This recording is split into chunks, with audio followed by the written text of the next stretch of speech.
Welcome back to Washington Journal. Joining us in the studio is Speaker of the House, Mike Johnson. Mr. Speaker, welcome to the program. Glad to be here. Thank you so much. You have been on this program before, but never as Speaker. Why come on C-SPAN now? Well, this is a great forum, and you get to talk to real Americans, and look forward to the callers. I've always enjoyed doing the program. I've been a little busy the last 2 years. I'm almost on my second year as Speaker now, and there's been a lot going on. There certainly is right now. As a quick sort of summary, setting the table for this morning, the way I would summarize where we are in this moment is it's a split screen. You have President Trump with his historic achievement last night, foreign policy achievement with the peace deal that's been drafted for the Gaza conflict in Israel. And then you have Trump and Republicans who are doing many things for the American people, reducing taxes on hardworking American families and eliminating fraud, waste, and abuse in government, and ending the border crisis and the crime crisis, and now settling conflicts around the globe. And on the other screen, you have the Democrats, led by Chuck Schumer right now, who's making a mockery of the government shutdown. He was on an interview last night, reported this morning in Punchbowl, and he said every day of the shutdown gets better for us, meaning him and his party. It's stunning to me. It's tone deaf. Real people are being harmed by this. And well, speaking of real people, I'll invite our audience to start calling in now if you'd like to talk to the Speaker. The lines are Republicans 202-748-8001, Democrats 202-748-8000, and Independents 202-748-8002.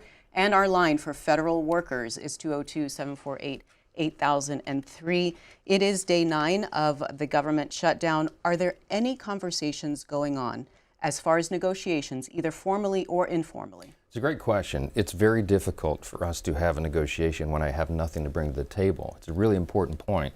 What the House passed, we did our work almost 3 weeks ago, so we passed a clean continuing resolution. The clean CR, the reason we call it that is it's bare bones. It's only 24 pages in length. It does really the bare minimum to keep the lights on.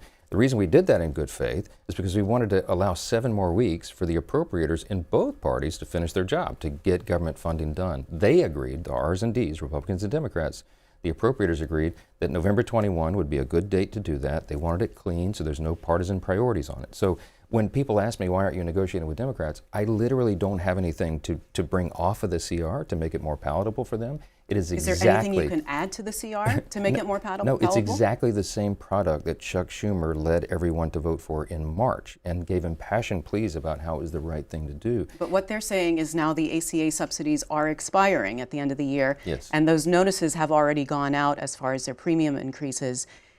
Now's the time, according to Democrats. Yes, insurance companies can send other notices. That is a December 31 expiration date on that. That's a policy decision that was always going to be negotiated and discussed in October, November.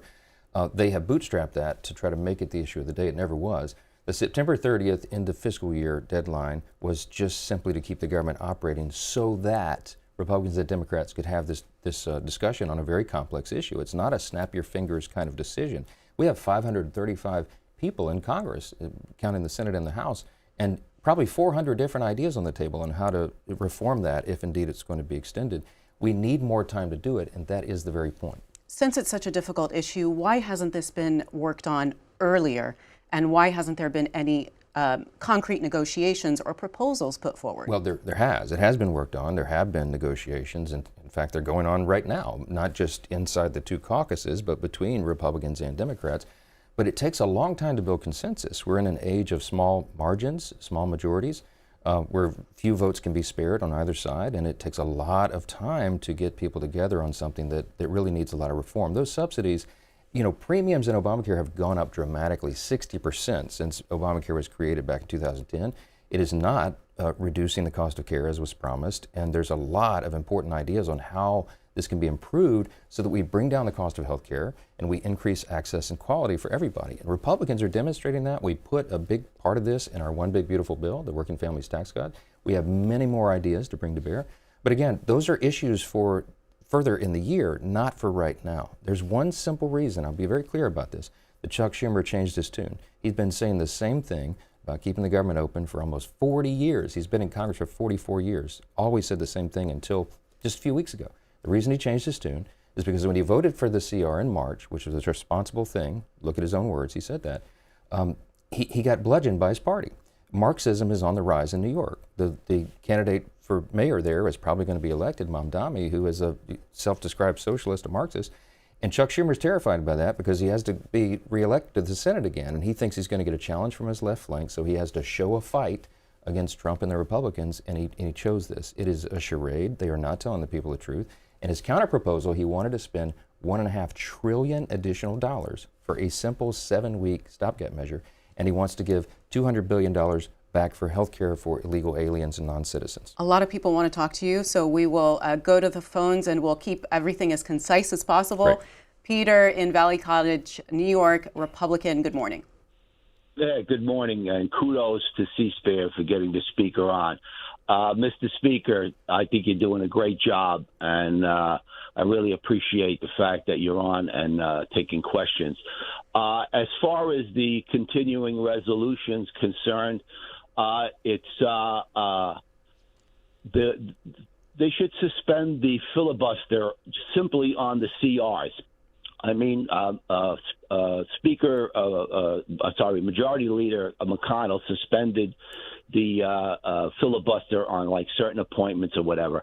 I think I understand the reason why they have it, but it's the shutdown seemed to be more destructive than anything else.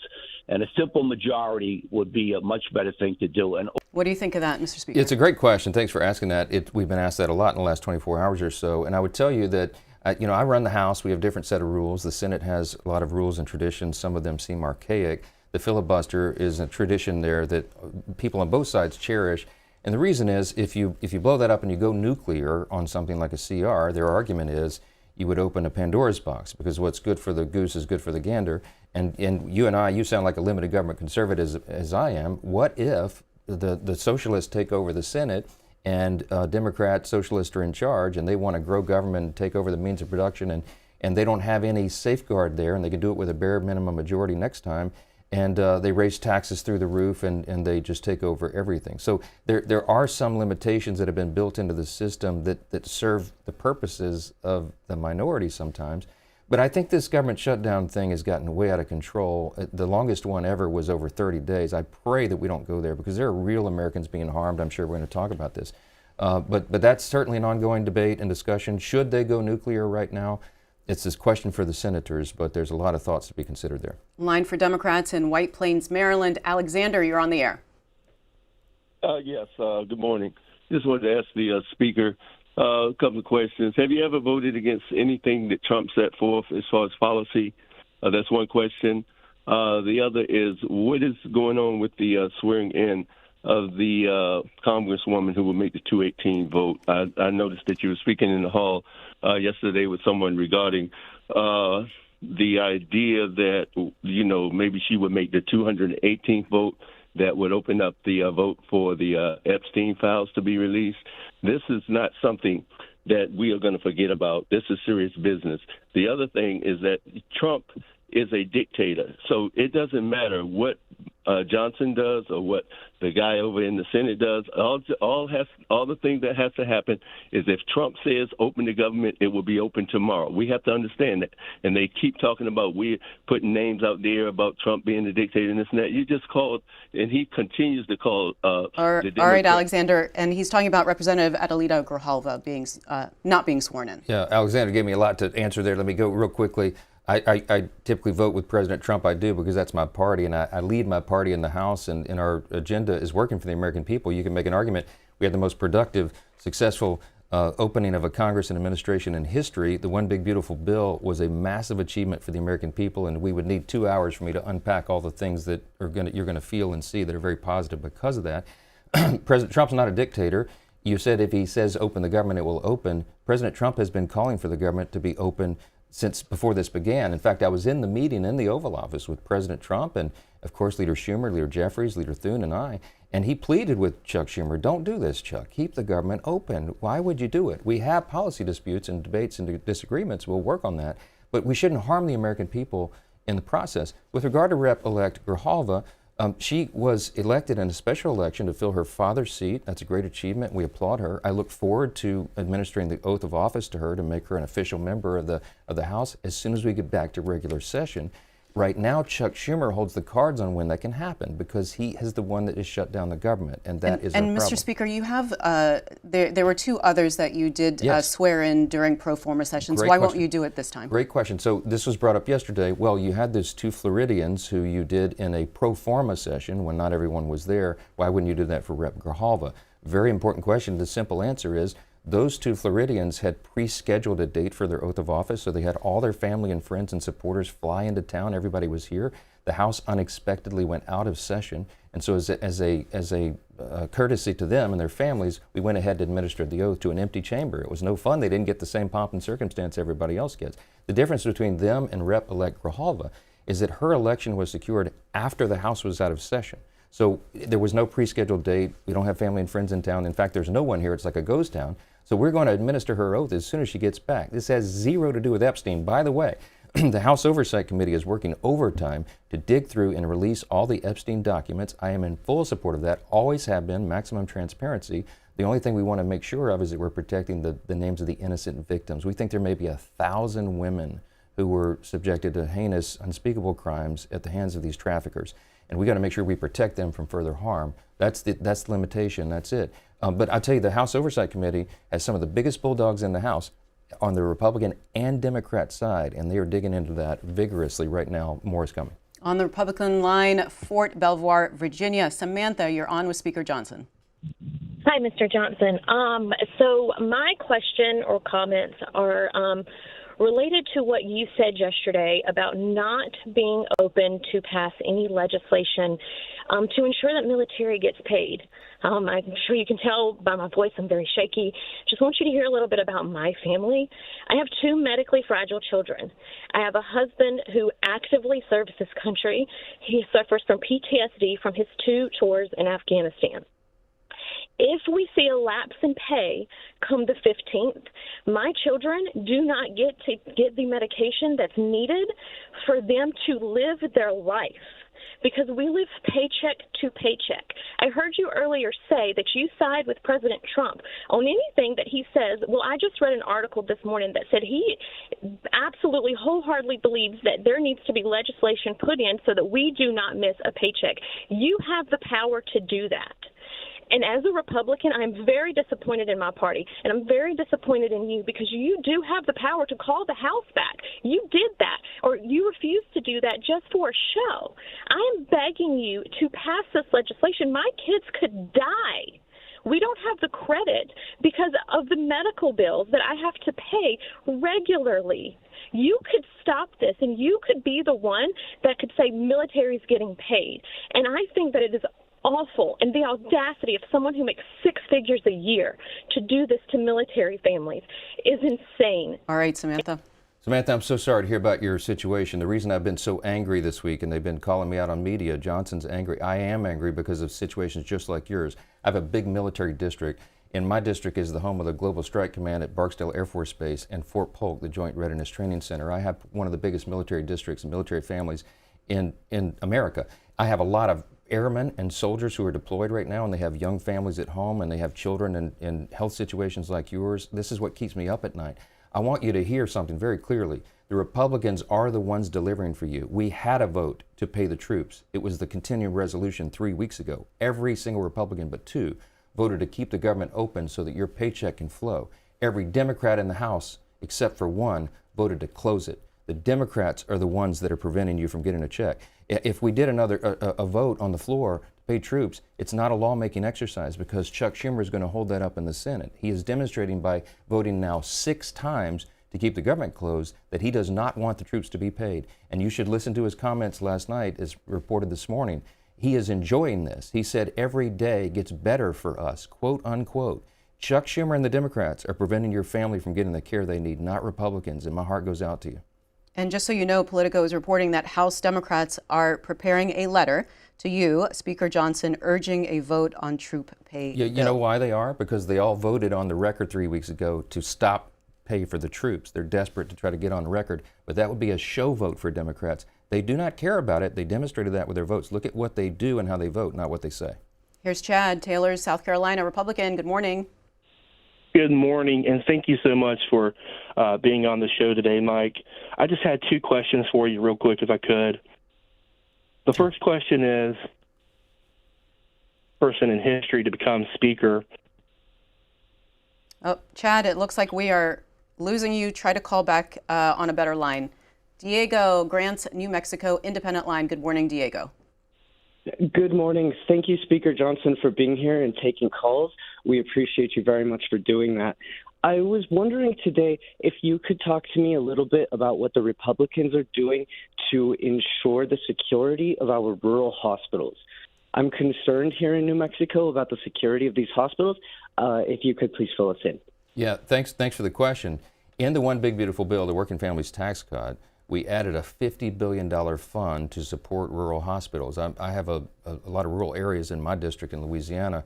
Rural hospitals provide vital care for lots of people, and they've been struggling because of the policies of the previous administration, frankly, and the way that Obamacare has gotten too costly. It's affecting access to care, all those things. So recognizing the problem, we made that a big part of our big signature legislation, the One Big Beautiful Bill.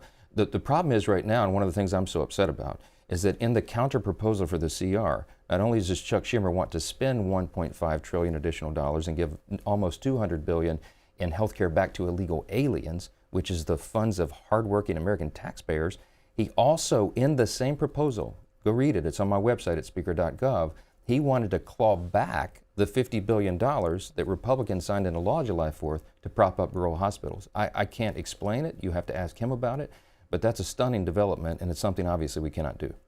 Pat in New York, line for Democrats. Go ahead, Pat. Good morning. My question is to the Speaker of the House. This here government shutdown has caused a lot of people heartaches. The same way this big, beautiful bill, a lot of people heartaches. And then it will continue to cause people heartaches. So this big, beautiful bill would equal out to be the 2025 resolution or whatever it is they wanted to put into effect. I'm wondering how and what will this do to people? It has already caused a lot of harm. And then we've just, I guess, resolved Israel and Gaza with the war between them. What about the war that is being caused here in America when our president tells the military to shoot Americans, use the cities as war zones? We have to, before we throw stones at another country, we got to look at our own country, the chaos that we're in now. And Representative Johnson, I've heard you say that President Trump wants to open the government back up, when your words are different from his, when he says this is his opportune time to fire people, to close up different organizations and things that have been able to help people. Please explain that to me. You gave me a lot to work with there, Ms. Pat, and I wish I had about 30 minutes. Let me do it real quick on each of those matters. Number one, with regard to the big, beautiful bill, I'm so sad that you've been told a lot of things that aren't true about that. When the polling goes out and they look at the individual pieces of that large piece of legislation, they're wildly popular with the American people. Most are 80-20 issues in favor. Because what we did is we reduced taxes for hardworking Americans. That bill was written for middle and lower class earners, and everybody's going to feel the effect of that if you're in those categories very soon, before the election next year, and I think that they'll reward us for that. There's all sorts of provisions in the bill that help in so many ways. We're propping up rural hospitals. We're getting back to American energy dominance, which is good for national security and the economy, and so many other pro-growth policies.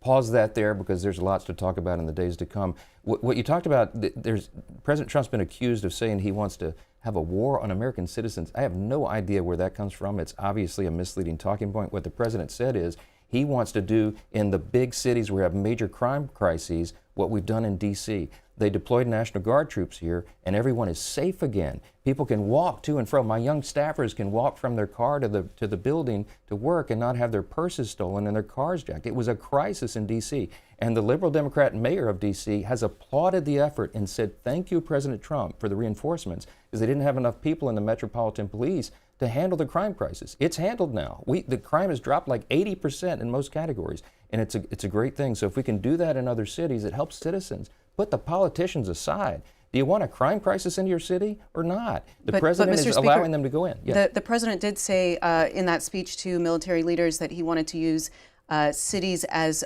training grounds for the Yes. U.S. military. Of course, National Guard troops, they drill once a month so they can be trained. Put them in the cities where it's a win-win-win. I've talked to the National Guard troops in D.C. They're enjoying what they're doing. They're walking around smiling. Everybody's smiling here. The sun is shining again. Greatest nation in the history of the world, with the most beautiful capital city. It should be safe for visitors and tourists and school groups, and it is, and we're proud of that. Last thing, what was the last question? It was a good one, Ms. Pat. It's okay. Let's go okay, to all right, good. Colin in Bryan, Texas, Republican line. Go ahead. Good morning. Morning. I had a suggestion. I know Trump likes to create new branches of the service. Maybe he could create a medical corps where we can train some doctors and get them out there in the field, and maybe even open up some more hospitals. And also I had a suggestion, maybe we could put some subsidies on the imaging machines, these CT scans that are costing people an arm and a leg. Personally, I don't have any insurance, so I have to pay everything straight out of pocket. And also want to know, what is y'all's plan to fix the Obamacare? Great questions. There's a lot of improvements that are needed. Obamacare did not do what was promised. Everybody can acknowledge that. As I mentioned, premiums are up 60% since it became law in 2010. And you have less access to care, and in some parts of the country, lower quality of care. So we got to fix that. Republicans are the party that have the ideas to do that. We have a doctor's caucus inside the Republican conference that works around the clock, putting together these ideas, talking to stakeholders and other providers around the country. We have a lot of ideas to fix it. Some people say, why can't you just rip Obamacare out at the roots and start over? It's very, very complicated. It affects about 18% of the U.S. economy, healthcare. But there's lots of areas of improvement. We have not, this is not a talking point for us. We've demonstrated it in the one big beautiful bill, the Working Families Tax Cuts. We added lots of provisions, for example, to reform Medicaid. It was being drained. The resources there are intended for U.S. citizens that are in a small number of categories, the disabled, the elderly, young pregnant women in difficult situations, et cetera. But what was happening is you had illegal aliens draining the resources who are not allowed to do it under law, and you had young able-bodied men, for example, without dependents who were riding the wagon. We reformed that in our bill. We reduced the cost, and the Congressional Budget Office, the CBO, just analyzed in late August, August 25th, in the report. They said it's going to have the desired effect. They project that we're going to save $185 billion in waste and abuse in Medicaid, which will make it work better for the people that it's desired and intended to help. We've got many ideas like that. And many more to come. We got 2.3 million ineligible recipients off of Medicaid. Republicans are the party that are going to fix it for you, and we have to keep control of Congress to do that. And is there a Republican plan to fix Obamacare? You said it's been lost for 15 years. Is there a plan that we can read and find out more about? Yeah, we've been producing plans over the last few years. When I was the chair of the Republican Study Committee, the largest caucus of conservatives in Congress, we actually published a document about that thick with ideas to do it. We're setting up the conditions right now to do that. The president and I have talked about this as recently as yesterday. He wants to fix the healthcare system, and we have a lot of ideas to do that. But it's a complicated, complex thing. You got to, as we said, build consensus among so many members to get this done. And we have a lot of work to do, but we're excited to get about that work because the American people deserve it. Here's Sam in Denver, Colorado, Democrat. Good morning, Sam. Hi. I just want to start by saying, hearing you say that everyone is smiling in the cities where troops, our National Guard, has been rolled into, feels dystopian and insane to hear you say that, watching the response to this. But that's not actually my question. My question, I just needed to say that while hearing you talk about this. My question is, if Republicans and Democrats can agree to a one-year extension to the ACA subsidies, removing this sort of talking point of illegal immigrants draining our resources, as you sit here and lie about this, would you support that bill and bring it to a vote on the House floor? This is a big question that I have for you. Thank you. Yeah, well, not lying. I'm telling you the truth, and you can go look at all the documents yourself. Don't look at Republican paperwork. Look at the Congressional Budget Office, who said that we had at least 1.4 million illegal aliens draining the resources from Medicaid, which is why we put their forms into law and got it signed July 4th. Chuck Schumer and Hakeem Jeffries' counterproposal for the CR would reverse all that. Look at page 57, section 2141 of the bill that they filed. I made it easy for you. Go to speaker.gov, my website. It's right there on the homepage. See for yourself. Don't take my word for it. Look what they wanted to do. But with regard to whether or not the subsidies could be extended for a year, Hakeem Jeffries came out yesterday and said that is a non-starter. You have to ask him why he said that. I'm not sure. But he and I both know that we have a lot of work to do within our respective caucuses to build consensus around that. Many, many people here believe you have to have serious changes and reforms to make it work better. Those subsidies are propping up insurance companies, and it is driving premiums up higher. It is not solving the problem. You think about this. When the government subsidizes something, it means it's not working. The EV mandates, the electric vehicle mandates, the reason the government said we'll pay you $7,500 if you buy an electric vehicle is because nobody was buying electric vehicles. And even when they did the subsidy, it didn't work. So we reversed that. The subsidy means that Obamacare is not working. So we need to fix the root of the problem and not continue to add the taxpayers' funds on top of that. That's a real concern. Well, speaking of the root of the problem, we do have a text from Patrick in Grand Rapids, Michigan, who thanks you for appearing on C-SPAN. Without going into who's to blame for the shutdown, I'm more interested in a big picture question about health care. Is there any bipartisan effort to work on reducing the cost of health care, not the insurance itself? It would seem if the cost on the back end could be reduced, that would be a big help for all concerned. Any initiatives in that area? Yeah, I agree with what you said, and we have a lot of ideas on the table. We've been trying to advance some of those, and we will in the days ahead. Healthcare is a major problem in the country. Everybody acknowledges it, and we're not just talking about it. We're bringing ideas to the table, and there's many. It would take us a long time. I got a 90-minute slideshow I can show you, Patrick, if we had time. But trust me, the Republicans are working on this around the clock. We do all the time, and we have lots of ideas to do it. Here's Victoria, Republican in Rockwall, Texas. Good morning, Victoria. Good morning. Good morning, Speaker Johnson. Thank you for taking my call. I just want to say kudos, and I wish the American people would wake up. This did start with Obamacare. I witnessed in the school libraries there were many illegal immigrants coming in to enroll in the health care for Obamacare. This is a problem. I'm a veteran, and my sympathy is for the lady that called with her kids that's veteran. It took me 11 months to get an eye appointment. Right now, I am not being able to get my medication from the VA. The community care for veterans is a failure. So why is there no outcry for veteran health care over the illegal immigrants? The blame needs to stop. People need to educate themselves and read the bill. And I applaud you. I applaud you. I applaud you. It is the Democrats that have caused this problem with the Obamacare health care crisis in America. Thank you for taking my call.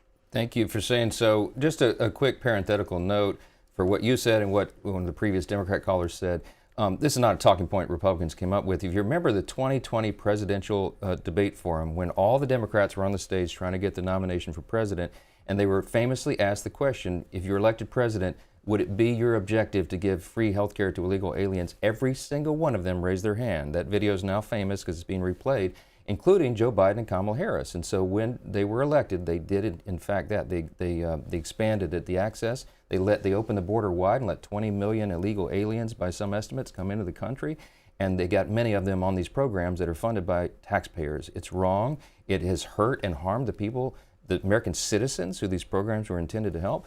And for VAs, the VAs have had some improvements. There's more reform that's needed, and we're working on that every day. I'll just tell you, Ms. Victoria, yesterday, I had the chairman of our Veteran Services in Veterans Affairs in my office in the House, Congressman Mike Bost, and he and I talked about that very thing. So there are ideas on the table to continue to improve. We have good cabinet secretaries and people who are laser focused on that. We got to do right by those who serve us in uniform. They protect and served and sacrificed for the country. We need to do that. Thank you. Mr. Speaker, you know there have been 3 shutdowns in the past 12 years. The last time Congress passed a budget on time without a CR was in 1997.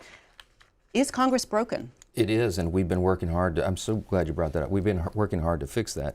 I've been Speaker almost 2 years now. I've been doggedly determined since the day I walked in to change the way Congress works because, to your point, the 1974 Budget Control Act requires Congress to do 12 separate appropriations bills every year. Why? So that they can be deliberately debated and that members of Congress can be good stewards of precious resources of taxpayers. That hasn't happened in a long time. So I'm trying to force the muscle memory back.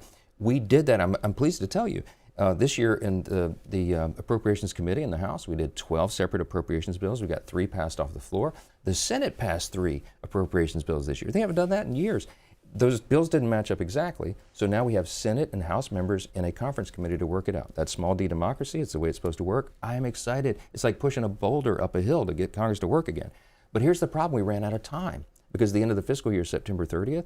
And that's why I said earlier, the Republicans and Democrats got together and said, give us 7 more weeks. We think we can finish this. It would be a marquee achievement to get Congress back to responsibility and doing the budgeting and the appropriations for the people as it's supposed to work. But we just need a little more time on the clock. That's what this whole debate is about. I asked Chuck Schumer, just simply give us a simple 7-week stopgap funding measure to keep this going. And that's when he turned this into a political charade. And real people are being harmed because of it. And a lot of people still want to talk to you, but I know that you have got to get back. So darn, I'm enjoying it. We will end here, but I hope you'll come back. I will. Thank you so much. And you know about our program called Ceasefire. I know. I was just talking about it in the green room. It's exciting. And what Democrat would you like to sit I'll sit down with Hakeem Jeffries, my counterpart. Will you? Yeah, sometime we'll get that done. I'm sure he's listening. So Hakeem, let's sit down together. Okay. Yeah. All right. Speaker Mike Johnson, thanks so much. Thank you.